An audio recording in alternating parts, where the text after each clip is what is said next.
ღირსი პორფირი კავსოკალიველი. ეგოიზმი, სიჯიუტე, სატანა. ერთი ადამიანი განსაცდელისას საკუთარი ვნებების ხაფანგში გაება. მის შესახებ უხუცეს პორფირს რომ კითხეს, ამგვარი პასუხი გასცა. ხედავ რომ ეს ადამიანი ჭკვიანია, მასში მრავალი სიკეთეა, მაგრამ განსაცდელში მოთმინება დაკარგა. თავი დაკარგა და მასში მყოფ ბოროტებას სიკეთეზე გამარჯვების ნება დართო. ძვირუხსენებლობა. არიან მონაზვნები, რომლებიც ამბობენ შემინდე. აღსარებასაც აბარებენ, მაგრამ შინაგანად სხვათა მიმართ მათ ვნება რჩებათ. ღვთისმადლი ასე არ გადმოდის. აქ ჩემს მეზობლად ერთი ოსტატი იყო. იგი სხვადასხვა სამუშაოს ასრულებდა და ვუნაზღაურებდით. არ ვიცი როგორ მოხდა, მაგრამ იგი ყველას წინაშე მაძაგებდა, აქაც და სხვაგანაც. რა ვქნა, როგორ ვუშველო, ფიქრობდი მე. ერთხელ მასთან სახლში მივედი, როგორც კი დამინახა, დაიბნა, მოიბუზა, გაფითრდა. ეგონა რომ მის გასალანძღად მივედი. მე კი მისი ბაღის ხეებზე დავუწყე საუბარი, მოსავლის სიუხვე შევუქე, სტუმართ მოყვარეობაზე ვისაუბრეთ, გული გაუთბა, მას მერე აღარ გვშორდებოდა და დღემდე ყველა სამუშაოს შესასრულებლად მოდის. მსგავს შემთხვევებში კეთილგონივრული საშუალება უნდა მოინახოს. როცა წამალი არ შველის. ექიმი მკურნალობას ლოცვით იწყებს, იგი ღვთის შემწეობას ითხოვს, შემდეგ კი უკვე წამალს ამზადებს. ისიც უნდა ვიცოდეთ, რომ ადამიანს წამალი თუ არ შველის, ეს ნიშნავს, რომ იგი სხეულით კი არ არის ავად, არამედ სულით. ხოლო სულის კურნება მხოლოდ ქრისტეს მიერ მოიპოვება. გასაგებია, ადამიანის სულს მხოლოდ ქრისტე კურნავს. მრისხანება. ერთხელ უხუცეს ვუთხარი, რომ განრისხებული ვიყავი. მრისხანება კარგი რამაა, მიპასუხა მან. კარგია, გავიკვირვე მე და ვიფიქრე ხუმრობდა. რა თქმა უნდა, რისხვა ღმერთმა ჩადო ჩვენში. ეს არის სულის ნერვი, იგი ძალაა და იმისთვის მოგვეცა, რომ რისხვით უკუვაგდოთ ჩვენი ეშმაკეული ვნებები. ასეთია მრისხანების სწორი ადგილი. ამგვარად ჩვენ ეშმაკს ვართმევთ რისხვის ძალას და ქრისტეს გადავცემთ, სრულად და ცხოვლად მიენდე ქრისტეს. წუწუნა ძმა. ერთხელ უხუცეს ვუთხარი, არ შემიძლია ამ ძმასთან ერთად მუშაობა, სულ წუწუნებს. ყმაწვილო, იცი რომ შენში ეგოიზმია და მისგან იტანჯები. ვიცი უხუცესო, მე ეს პატარაობიდან მაქვს, ილოცეთ ჩემთვის, რათა ღმერთმა გულის სიმდაბლე მომანიჭოს. როდესაც ადამიანის გულში წმინდა სიმდაბლეა, ის მუდამ ყველაფერს კეთილად ხედავს და ამ ქვეყნიურ მიწიერ უქმნელ საღმრთო ეკლესიაში ცხოვრობს. სიმდაბლე ის არ არის, რაზეც ჩვენ სიტყვებით ვსაუბრობთ და არც ის, რაც გონია რომ მოვიპოვეთ. წმინდა სიმდაბლე სულისთვის ღვთივმინიჭებულია, მას ღმერთი ანიჭებს ადამიანს. როდესაც განწმენდილ, გამზადებულ სულს პოვებს, მაშინ სიხარულით მიხედავს უფალი ამ სულს და თავისთან მიიზიდავს. მაშასადამე ნუ იტყვი, რომ ის წუწუნაა, შურიანია, მრისხანეა და ასე შემდეგ. ნუ ამბობ, რომ მასთან ერთად რამის კეთება არ შეგიძლია. არ შემიძლიას ნურასოდეს იტყვი. ეს არ არის საშუალება. ეს არა მართლმადიდებლურია, არა ქრისტიანულია. შენი ნათქვამით საერთოდ არ ხარ ღვთის სიყვარულში. ამ გზით საკუთარ თავს განაყენებ ღვთისმადლისგან, რადგან შენს თავს ძმებისგან განაშორებ. პირიქით მიხედე მათ უძლურებას, შეიწყალე ისინი და ნუ ბაძავ მათ. მათთან საერთო მსახურებით ერთობით იყავი, როგორც მათ სურთ და რაც უნდათ. ასე უნდათ, ასე იქნება, სხვაგვარად ისურვებენ, სხვაგვარად იქნებით. ამგვარად ინგრევა კედელი, რომელიც ჩვენს ძმებს გვაშორებს. ამ გზით ვუერთდებით ქრისტეს. რაც უფრო მეტად უკავშირდები ძმებს, მით მეტად შედიხარ საიდუმლოდ ქრისტეს სიყვარულში. თავისუფლებაში იდექი, ამბობს პავლე მოციქული. ჯერ კიდევ ყმაწვილი წმინდა მთაზე წასასვლელად ვემზადებოდი. ვიჯექი მაშინ და ვფიქრობდი, როგორ მეშოვა კანდელის ასანთების ზეთი, როგორ მეშოვა წიგნები და სხვა ასკეტური ცხოვრებისთვის უმნიშვნელო ნივთები. იქ რომ წავედი, ყველა ეს საზრუნავი გადაჭრილი დამხვდა, ყველაფერი გამართული იყო. როგორ მოვიპოვოთ სიხარული? უხუცესო, როგორ მოვიპოვოთ სიხარული? ვკითხე ერთხელ. წმინდა წერილი იკითხე, ეკლესიაში იარე, სულიერი მოძღვარი გყავდეს და ეზიარე. ერთი სიტყვით კარგი ქრისტიანი იყავი, მაშინ პოვებ იმ სიხარულს, რომელსაც ეძიებ. ხედავ ეხლა მე მტკივა, მაგრამ ბედნიერი ვარ. ასევე იქნები შენც, მცირედაც რომ მიახლები ქრისტეს, მაშინ მოიპოვებ სიხარულს. შენ ამბობ, რომ ზოგჯერ შიშები გეუფლება. ეს იმიტომ ხდება, რომ ქრისტე ჯეროვნად არ გიყვარს. ნუ შეეცდები იმ ბოროტის განდევნას, რომელიც შენშია. უმჯობესია კარი გააღო და ნათელი შემოუშვა, ხოლო ნათელი ეს არის ქრისტე. მაშინ ყველა ის ბნელი ძალა, რომელიც შენში სახლობს, თავად განგეშორება. სიყვარულს სხვათაგან ნუ ეძიებ. შურს განეშორეთ, იგი ადამიანს ჭამს. შურიან ადამიანს ყველაფერი შეიძლება ეწიოს. ერთ მონაზონს სულიერი დისადმი შურის გულის თქმა აღეძრა და მოეჩვენა, რომ იგი სულიერ მოძღვართან უწესოდ იქცეოდა. შემდეგ ეს მონაზონი თავის წარმოსახვას როგორც ნამდვილ ფაქტს ისე ყვებოდა. შურიან ადამიანს ყველაფერი შეიძლება შეემთხვას. ჩემდამი კეთილგანწყობილი მრავალი ადამიანი მოდიოდა ჩემთან აღსარებაზე.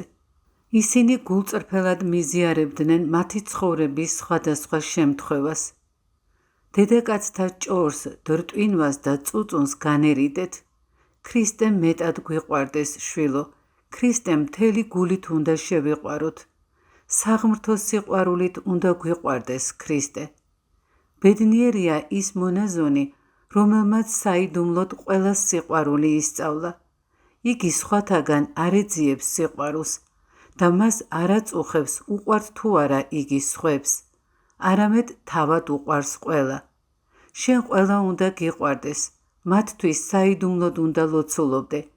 შინაგანად დააკვირდი თავს, ხომ არ დაგიკარგავს მოყვასის ეს სიყვარული. ყველაზე გადმოაფრქვიე შენი სიყვარული და მოვა დრო, როცა შენ და უნებურად ყველა გეყვარება და სიყვარულს კი არ მოიძიებ, არამედ იგრძნობ, რომ ყველას უყვარხარ. ზოგიერთი მონაზონი, განსაკუთრებით დედები, ასე ამბობენ, გიყვარ ვარ და რატომ არ გიყვარ ვარ? ჰოი, რა შორსაა ეს ქრისტეს სიყვარულისგან. სიღატაკე, სულიერი სიღატაკეა ეს. არასოდეს დამწუხრდე, უყვარხარ თუ არა ვინმეს, არამედ შენ გადმოაფრქვიე ყველაზე ქრისტეს მიერი სიყვარული და მაშინ საიდუმლოდ შეიცვლება მთელი საძმო. რასაც გეუბნები, ეს საუკეთესო მისიონერული მოღვაწეობაა. სცადე ასე მოიქეცი და შემდეგ ყოველი მიამბე. სხვებმა რომ შეგიყვარონ, ჯერ თავად უნდა შეიყვარო. მოწყალების სხვა გზა. შესაძლებლობის მიხედვით მატერიალური მოწყალებაც უნდა გამოვიჩინოთ, მაგრამ მეტწილად გვერდით მყოფ მოყვას ამ გზითაც შევეწიოთ. ესაუბრეთ მოყვას და მოусმინეთ, როდესაც გაჭირვების გაზიარება სურს. მასთან ერთად დაჯექით, რათა მარტოობა არ იგრძნოს. უხუცესმა პორფირმა ასეთი ისტორია მიამბო. ერთი მონაზონი ძლიერ ესწრაფოდა წესრიგს. ერთხელ მან გაღიზიანებულმა უთხრა თავის მოძღვარს. მონასტრის ერთი სულიერი და მთელ მონასტერს აშფოთებს, თავისი სირთულეებით და ხასიათით, მისი ატანა შეუძლებელია. უხუცესმა უპასუხა, შენ კი მასზე უარესი ხარ.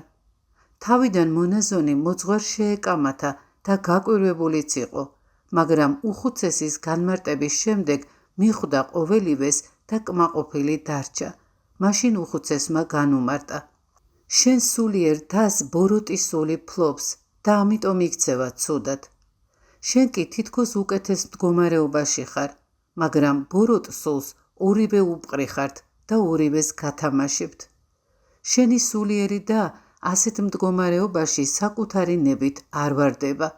შენ კი საკუთარი ნებით წინააღმდეგობით და უსიყვარულობით იგივეს აკეთებ. ამდენად არც მას არაფერს არ რგებ და საკუთარ თავსაც ვნებ, ასე რომ შენ უარესი ხარ. სიყვარული, სიმდაბლე, სიმშვიდე უნდა გქონდეს. ასე შევეწევით ბოროტით შეპყრობილ მოყვას. ჩვენი მაგალითი სხვა ადამიანისთვის საიდუმლო გამოსხივებაა, გამოსხივების მისტიკა. არა მარტო მაშინ, როდესაც ადამიანი ჩვენს გვერდითაა, არამედ მაშინაც, როდესაც იგი ჩვენს გვერდით არ იმყოფება. ამდენად ჩვენი კეთილგანწყობის გადაცემა უნდა ვისწავლოთ. მეტიც, როდესაც ჩვენ სხვა ადამიანის ცხოვრებაზე ვსაუბრობთ, რომელიც არ მოგწონს, ის ამას გრძნობს და ჩვენ მას განვაგდებთ. მაგრამ თუ შემწყნარებელნი ვართ და ვპატიობთ მას, მაშინ რომც არ გვხედავდეს, მასზე გავლენას მაინც ვახდენთ. ბოროტიც ხომ ზუსტად ასევე ახდენს მასზე გავლენას. ამიტომ არა მარტო არ უნდა აღვშფოთდეთ მგმობელებზე, უღმერთოებზე, მდევნელებზე და მათ მსგავს ადამიანებზე, არამედ არც უნდა განმეკითხოთ ისინი.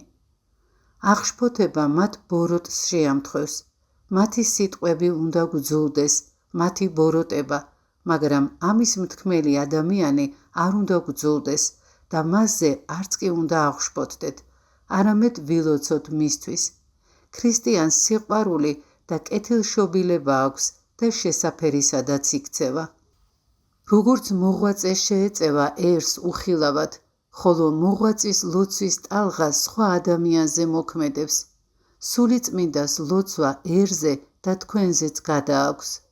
თქვენც ასევე განაბნიეთ თქვენი სიყვარული სანაცვლოს მიუღებლად, სიყვარულით, მოთმინებით და ღიმილით.